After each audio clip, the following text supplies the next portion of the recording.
La méditation de ce 19 septembre est intitulée « De la force pour aujourd'hui ». Je mettrai ce tiers dans le feu, et je le ferai fondre comme on fait fondre l'argent. Je l'éprouverai comme on éprouve l'or. Il invoquera mon nom, et je l'exaucerai. Je dirai, c'est lui qui est mon peuple. Et il dira, l'Éternel est mon Dieu. Zacharie 13, 9.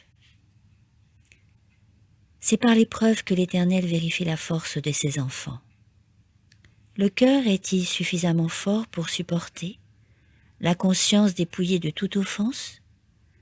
Le Saint-Esprit rend-il témoignage à notre esprit que nous sommes enfants de Dieu? C'est ce dont l'Éternel s'assure en nous éprouvant. Il nous purifie de toute scorie dans la fournaise de l'affliction. Il nous envoie des tribulations non pour nous faire souffrir inutilement, mais pour nous porter à regarder à lui, fortifier notre endurance. Il veut ainsi nous enseigner que si nous ne nous rebellons pas, nous plaçons en lui toute notre confiance, nous verrons son salut. L'amour du Christ pour ses enfants est aussi fort qu'il est tendre. Il est plus fort que la mort, car il mourut pour nous. Cet amour est plus réel que celui d'une mère pour ses enfants. L'amour d'une mère peut changer, mais l'amour du Christ pour nous est éternellement invariable.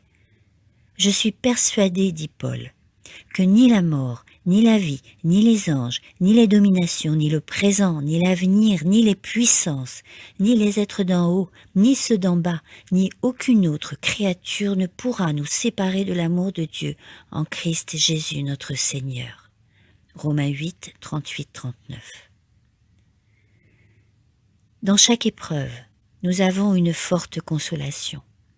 Notre Sauveur n'est-il pas touché par le sentiment de nos infirmités? N'a-t-il pas été tenté, comme nous, en toutes choses? Et ne nous a-t-il pas invités à lui remettre toutes nos difficultés et notre perplexité? Alors ne nous rendons pas misérables au sujet des fardeaux à venir. Bravement et gaiement, portons les fardeaux du jour.